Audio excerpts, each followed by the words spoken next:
Good morning. Thanks for joining me, guys. This morning I want to talk about our touring agent program here real quick, right? So I'll start us off with that.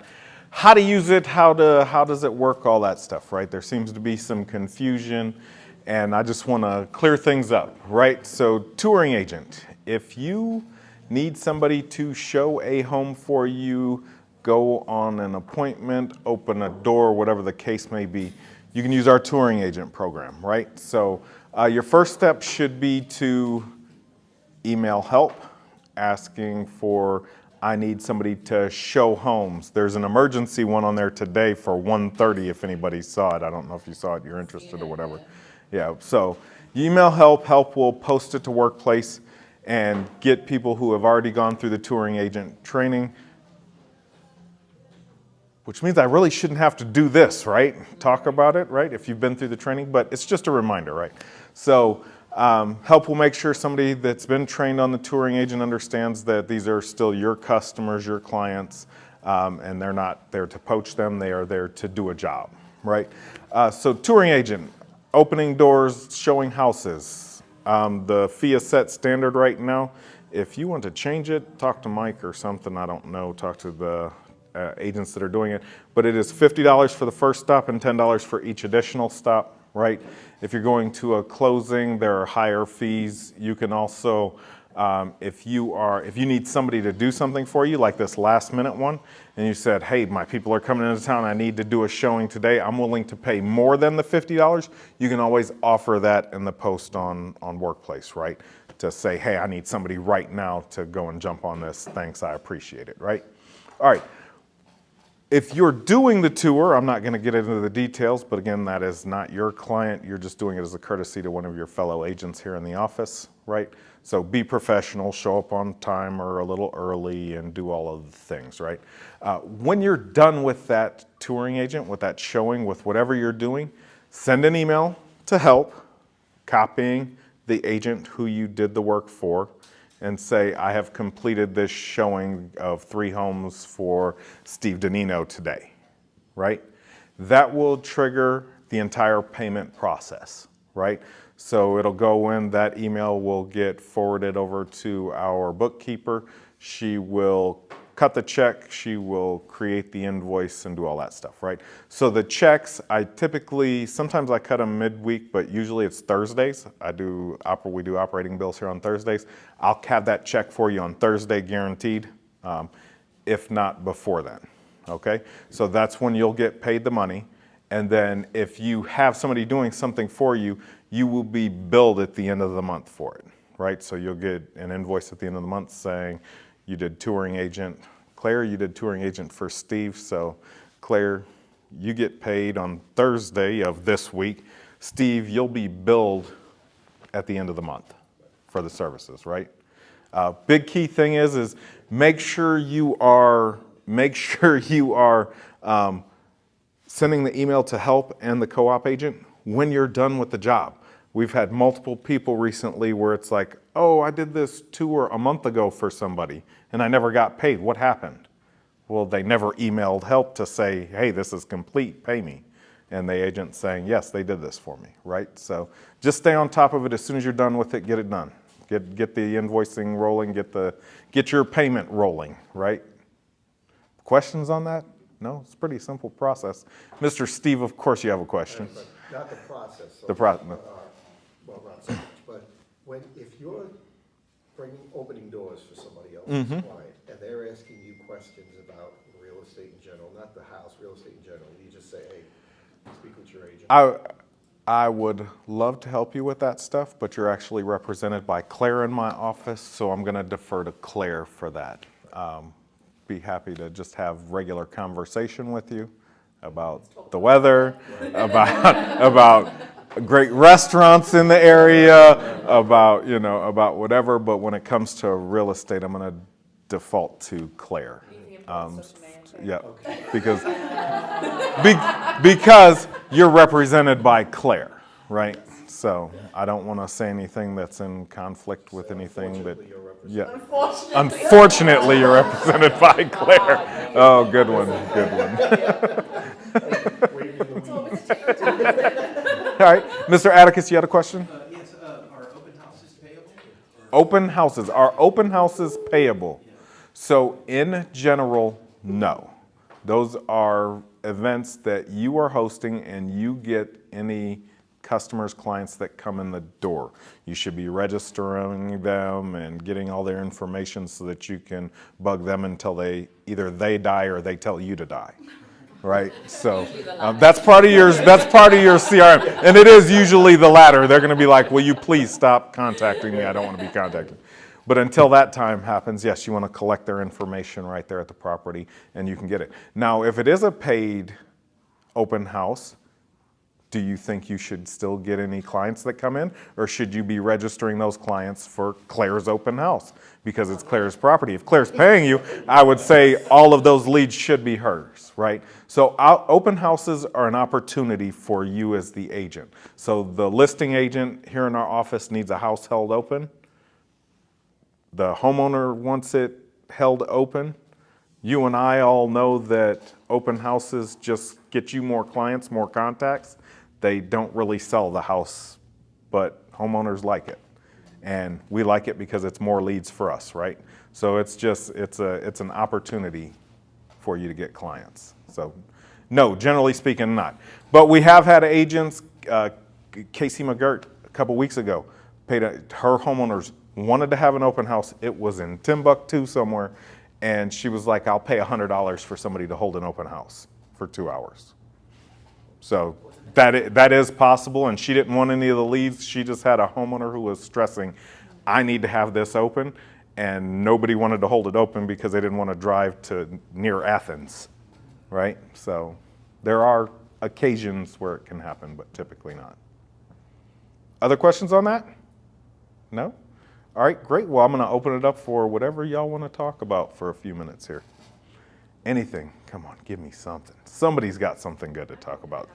Miss Jasmine. Like touching back on the open house thing, like what happens when someone like they sign up for it and then day of they're like, oh, like can't make it or something? So what happened? All right.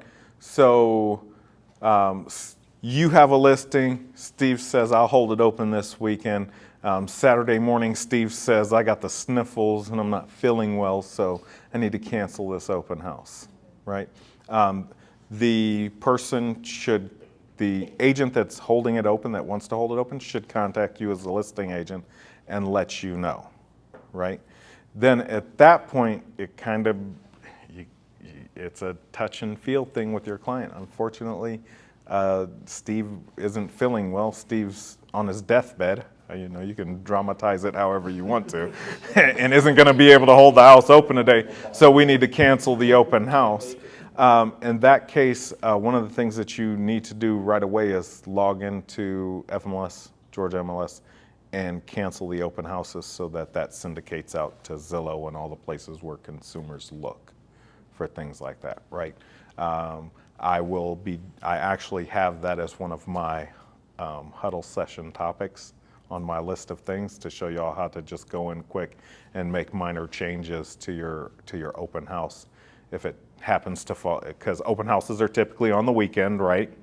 And help desk isn't here all weekend to help you take that down so that you can go in and just do things as you need to, right? So it's just communication between the two agents, the listing agent and the agent holding the open house as far as what's going on. And then you as the listing agent are going to have a tough conversation possibly with your client. I don't know. Depends. Most people will go, oh, that's okay. People get sick, As the agent holding an open house, I hope to goodness you don't cancel a noon open house at 11 o'clock saying you've been sick all night. Like you could have called me at 7 o'clock this morning while you were up throwing up or whatever's going on, or sent me a text that, hey, I am sick as a dog and I can't hold the open house today, right? So that's... You could also find someone else? You could try and find someone else. You could post it on Workplace, yep, and say, hey, my noon open house, but that's if the agent holding the open house lets you know in a timely manner, and you may get somebody, but Workplace would be the best place to post that, right? All right. Other questions? Come on, you got something. Clyde, what's going on? What's going on in your business? You don't want to talk about your issues in front of the group? It's all learning for everybody. Come on, somebody's got an issue. Mr. Dale, you had an issue earlier, didn't you? Yeah. What's your issue? Let's talk about your issue. You came in, you opened yourself up to this on-air criticism. Oh, gotta leave. Perfect. All right, what you got, sir? I haven't been working my business like I should be. Trying to refresh myself with the contracts. With the contracts? Contracts with this couple I've been dealing with for months just got themselves underwritten so they can buy, Mm-hmm. but they have to sell first. Yep. So it might be a buy, sell kind of thing for one time. I did it once Yep. a couple of years ago. A buy and sell at the same time. Very stressful for the client, right? Yes. All right. Here's some tips for you in your contract on a buy and sell. On the home that they're selling, remove the right to 8-day unilaterally extend. Number one, remove that. Number two, don't let them close on a Friday and you need to have a double closing on a Friday. You're going to run into issues. Your first home that they're selling, something's going to happen with funding and it's not going to fund until Monday, and now your other contract is out of contract and you're going to be in trouble, right? So don't let that happen, right? Those, I mean, I can start going down a long list of things to do and don't do, but the big one, remove the 8-day unilateral, right? And then don't close on a Friday, especially when you have a double closing, because if anything happens, moving from Thursday to Friday, not that big of a deal. Moving from Friday to Monday, now you got 3 days where these people may be homeless, they closed on their home that they sold, but they can't close on the home they're purchasing because the wire hasn't cleared the Fed. I mean, I can give you 100 different things that can go wrong, right? Hopefully for you, fingers crossed, it's a nice smooth transaction, but those two things will be two key issues, and then try and keep both closings with Luter, Larkin, Hunter, right? keep the closings with the same attorney. So if you can't negotiate Luter, Larkin, at the end of the day, that's not the end of the world, but we can actually get Luter, Larkin Connect title. Rebecca will pull title. She's in here today. She'll do everything. The whole team is working on it, and they all work for all of you to make sure we have a smooth closing process, right? Make sense? So good luck on that. Double transaction. Go ahead, Ms. Jasmine. Question. Yes, ma'am. So you know how like the last connect they said don't like put any repairs in the amendment to address concerns. Yes, ma'am. But like let's say you have an FHA client and they're under contract with a house that has issues with the roof, and you want to negotiate that repair like before closing. Okay. How do you put it in there? Negotiate the repair ahead of closing? Yeah, like to like have the seller fix it before we close. And the seller is going to fix it before closing. Yeah. Then you put it in there. Okay. I mean, you can't, that's a hard, so the question is a roof replacement on FHA financing, how do you add that to the amendment to address concerns without alerting the underwriter, the lender, and everything? Right. There's some things you can't not alert the lender and underwriter to. A roof, you want to alert them to it because you want the seller to have to fix it, right? So that's not the issue. The issue is GFCI outlet isn't grounded in the kitchen. One of them's not grounded, right? So what they're saying is don't put in the ATAC. Seller to have GFC outlet to be repaired prior to closing as shown in item 14F of the inspection report, right? Because then the underwriter is going to go, inspection report? Yeah, we want to see the whole inspection report. And that's what'll kill your deal. And for little repairs like that, the GFCIs, things like that, if it's under a couple grand, get the money. Even if it's a little bit bigger, if you have room to get the closing costs, get the money. Buyers and sellers are at odds on these things, right? The seller doesn't care. They're not going to own the house. They want it done as cheap as possible, right? So get 3 bids. Who's cheapest? Okay, let me negotiate with you to get the price down, because if you do a crappy job, I don't care. I just need it done for closing. right? And then the buyer goes, well, that was a pretty crappy job, and then you can run into issues there and all that. Or if you are gonna have the seller do the repairs, you have the contractor go out and bid it and do everything, and then you say, the amendment will say, seller to repair the roof with ABC Roofing Company, invoice 123 to be completed 7 days prior to closing. And then you're controlling who the vendor is, the buyer is controlling who the vendor is that's doing the work, right? So there's another way to handle that. But in all instances where you're not controlling the quality of work, who the work's done by, get the money. Simple.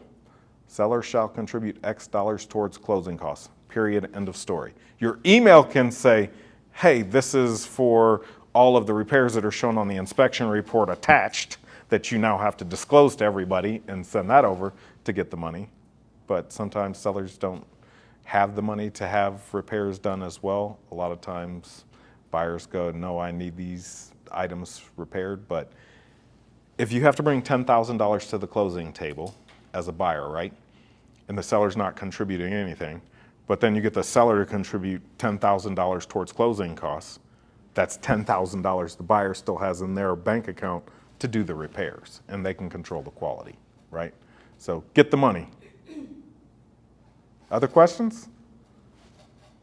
Come on, I got 5 more minutes, guys. Come on, help me out here. I'm dragging out these stories here. Mr. Danino. So I have one now, actually. It's in the community I live in. Yep. And my sellers did the community association disclosure. Community association disclosure, yep. Special assessments, none. To their knowledge, there are none. Now, I'm on the HOA board. Yep. And there's a possibility we might be getting a vote on one. Has it been proposed to the community to be brought for a vote? Not yet, no. Then it is not a disclosure issue. Okay. The minute that an email goes out from the HOA president or management company that we will be holding a vote on X date regarding these items, it then becomes a disclosure issue. As buy side, right, and I see this all too often, people go, oh, there's an HOA here, it's no big deal or whatever. No, you want to get financials for that HOA. You want to get the last 2 or 3 meeting minutes from any board meetings, because that stuff would show its face. Even though it's not a disclosure issue, it would show that they're discussing, like in my HOA, our dues just went up by about 70% because dues hadn't been raised in 15 years. And we were behind and couldn't even afford the landscaping it started falling apart. And so it was like, no, we had to force a vote and go through that process. But it was literally 4 months prior to that it was in conversation. So you want to get the meeting minutes from HOA meetings whenever you're dealing with an HOA. It'll let you know what's going on. It'll let your customer know.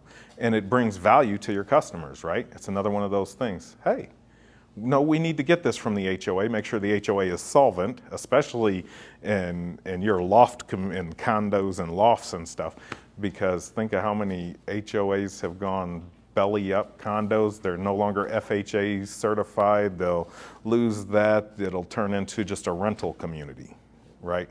So. Will they share that with the agent?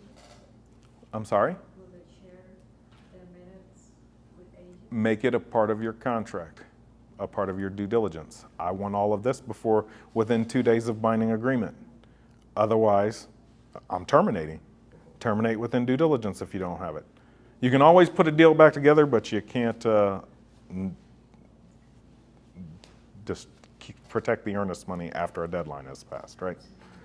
So. Question, is there a stipulation in there already that has that? Like the little template? I have no idea. There's all kinds of stipulations in there. Just start typing minutes. Search minutes. Like that. So the question is that already a stipulation in there? I have no idea. If it's not, and it's something that you want, something that you think, let the help desk know, let me know. I'll write it up and we'll put it in there. Just like we've done so many others, right? All right, other questions? 30 seconds? No? 30 seconds early? All right, thanks a lot for coming in today.